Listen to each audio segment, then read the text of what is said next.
Good morning everyone.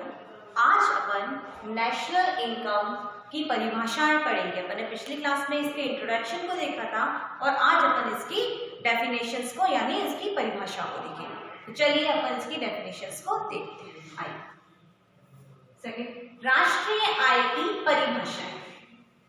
देखिए, मैं आपको बता दूं, जो राष्ट्रीय आय की परिभाषाएं कई अर्थशास्त्रियों ने दी है, पर जिनमें से कई अर्थशास्त्रियों ने दी है, पर इनमें से जो कुछ प्रमुख परिभाषाएं हैं जिन्होंने राष्ट्रीय आय के परिभाषाओं के रूप में मुख्य स्थान बनाया, अपन उन परिभाषाओं को सबसे पहले अपन पढ़ेंगे। तो देखिए, जो राष्ट्रीय आय की परिभाषा है उसमें जो तीन अर्थशास्त्री हैं आपके, मार्शल, पीगू एवं फिशर, इन तीनों अर्थशास्त्रियों की परिभाषा को हमने सर्वोच्च महत्व दिया है, इसलिए हम एक एक करके इन अर्थशास्त्रियों की परिभाषाओं को पढ़ेंगे।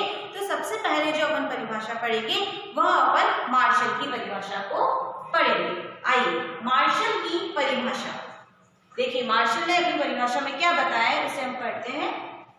किसी देश की पूंजी व श्रम का उसके प्राकृतिक साधनों पर प्रयोग करने से प्रतिवर्ष भौतिक व अभौतिक वस्तुओं की सामूहिक उत्पत्ति से जो लाभ होता है वह राष्ट्रीय आय कहलाती है। देखिए, जो मार्शल थे इनकी परिभाषा का जो दृष्टिकोण था काफी विस्तृत था, यानी काफी बड़ा था। देखिए, इन्होंने क्या बताया था कि जो वर्ष भर में जितने भी हमारे देश की जो श्रम व पूंजी है, जितनी भी हमारे देश की श्रम व पूंजी है, और उन श्रम और पूंजी का हमने हमारे प्राकृतिक साधनों पर जब जो प्रयोग किया है और प्रयोग करने के बाद में जो कुछ भी हमने उत्पादित किया है और उस उत्पादित वस्तु से जो हमें लाभ प्राप्त होता है वह राष्ट्रीय आय कहलाती है। तो ये तो थी आपकी मार्शल की परिभाषा, जिन्होंने अपनी परिभाषा में एक विस्तृत यानी एक बड़े दृष्टिकोण को अपनाया है। अब इनकी परिभाषा की कुछ प्रमुख बातें थी जिन्हें अपन पढ़ेंगे। आइए, मार्शल की परिभाषा की प्रमुख बातें। तो सबसे पहली जो प्रमुख बात है वह है राष्ट्रीय आय की गणना वार्षिक आधार पर की जाती है। देखिए, सबसे पहली प्रमुख बात क्या थी कि जो मार्शल थे वह जो राष्ट्रीय आय की जो गणना करते थे वह एक वर्ष के आधार पर करते थे। मतलब एक साल जब पूरा हो जाता था और एक साल पूरा होने के बाद में जो कुछ भी हमने उत्पादित किया है और उससे जो लाभ की प्राप्ति होती थी उसके आधार पर हम राष्ट्रीय आय की गणना करते थे। कौन? मार्शल। आइए, सेकंड, भौतिक व अभौतिक सभी प्रकार की सेवाओं को शामिल किया जाता था। इसमें जो भौतिक और जो अभौतिक वस्तु थी सभी प्रकार की सेवा को हम राष्ट्रीय आय के अंतर्गत शामिल करते थे।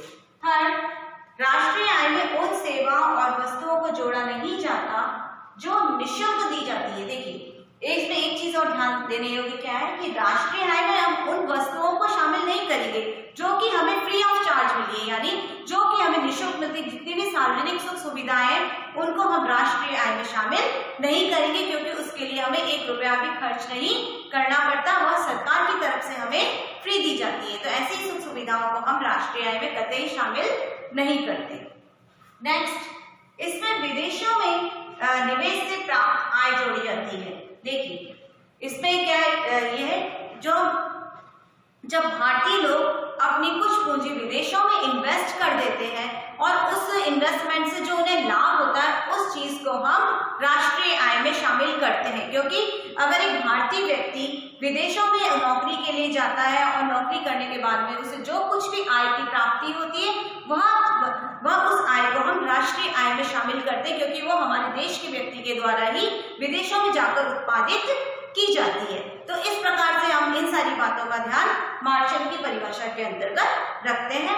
अब मार्शल की परिभाषा की कुछ आलोचनाएं भी हैं जिसे हम देखेंगे। आइए, अब अपन मार्शल की परिभाषा की आलोचना को पढ़ते हैं। इनकी अच्छाई के साथ साथ इनकी कुछ बुराइयां भी थी जिसे हम देखते हैं। तो सबसे पहली आलोचना क्या है? देश में अनेक वस्तुओं का उत्पादन होता है, वहां इन सब की सांख्यिकी गणना करना कठिन है। देखिए, ये क्या बोलता है कि वर्ष भर में जो कुछ भी हम उत्पादित कर रहे हैं, जो कुछ भी वस्तु एवं सेवाओं का जो कुछ भी हम उत्पादन कर रहे हैं उन सब की सांख्यिकी गणना करना अति आवश्यक है। पर ऐसा नहीं है, क्योंकि कुछ चीजें ऐसी है कि जिनकी हम सांख्यिकी गणना नहीं कर सकते, जो कि काफी छोटे पैमाने पर उत्पादित होती है, उनकी गणना हम सांख्यिकी के अंतर्गत नहीं कर पाते। इस प्रकार भी हम इसकी आलोचना करते हैं। सेकंड, दोहरी गणना की संभावना अधिक। देखिए, दोहरी गणना से मतलब क्या है कि जो केवल एक ही वस्तु की हम दो बार जब गणना कर लेते हैं तो इस प्रकार की जो समस्या हमें आए दिन राष्ट्रीय आय के अंतर्गत देखने में आती। जैसे एक कृषक है, उसने गेहूं का उत्पादन किया है और जब उसने गेहूं का उत्पादन किया है तो उसकी गणना हमने ऑलरेडी राष्ट्रीय आय में शामिल कर ली है। पर जब वो गेहूं का बाजार में जाकर बेचता है और गेहूं से जब आटा बनता है, आटे से कई प्रोडक्ट बनते हैं, ब्रेड, बिस्किट, कई तरीके की चीजें जो बनती हैं, उन सब की गणना फिर की जाती है। तो इस प्रकार से जो गेहूं था उसकी गणना हमने डबल बार कर ली, गेहूं के रूप में भी और आटे के रूप में भी। तो इस प्रकार की जब गणना करते हैं तो हमें दोहरी गणना की समस्या का सामना करना पड़ता है। तो इस प्रकार भी हम इसकी आलोचना करते हैं। आइए तीसरी आलोचना को देखते हैं हम। किसी वर्ष में उत्पादित वस्तुओं में केवल उन्हीं वस्तुओं की गणना की जाती है जो बिक्री के लिए जाती है, बाकी कृषक कई वस्तुएं अपने उपभोग के लिए रख लेते हैं। देखिए, ये भी काफी बड़ी समस्या है कि राष्ट्रीय आय में हम केवल उन वस्तुओं को गणना कर रहे हैं जो कि बाजारों में बेची गई है। जैसे माल तो हमने काफी सारा उत्पादित किया है, कृषक ने काफी माल उत्पादित किया है, पर हम केवल किस चीज की गणना कर रहे हैं? जो वस्तुएं एवं सेवा उसने बाजारों में बेची हैं, जिसका मूल्य उसे प्राप्त हुआ है, केवल हम उसकी गणना करते हैं। पर वास्तविकता में ऐसा होता है कि कृषक जो कुछ भी उत्पादित करता है वो सारा का सारा माल बाजारों में नहीं बेचता है, वह उसका कुछ भाग बाजारों में बेचता है और कुछ भाग अपने पास में रखता है, अपने उपभोग के लिए रखता है। जैसे उसमें काफी फसल जो है वह उत्पादित करके बाजारों में बेचती, पर कुछ फसल जैसे गेहूं, चना, ज्वार वो अपने उपभोग के लिए भी रखता है। तो जो फसल उसने अपने उपभोग के लिए रखी है उस चीज को हम इसकी गणना में, राष्ट्रीय आय की गणना में शामिल नहीं करेंगे। इस प्रकार से ऐसी कई छोटी छोटी समस्याएं हैं या आलोचनाएं जिनको हम मार्शल की परिभाषा में देखते हैं। इसलिए अब हम अगले क्लास में पीगू की और फिशर की परिभाषा को पढ़ेंगे। उन्होंने अपनी किस प्रकार की परिभाषा राष्ट्रीय आय के लिए दी है, बाकी का अपन नेक्स्ट क्लास में पढ़ेंगे। Thank you.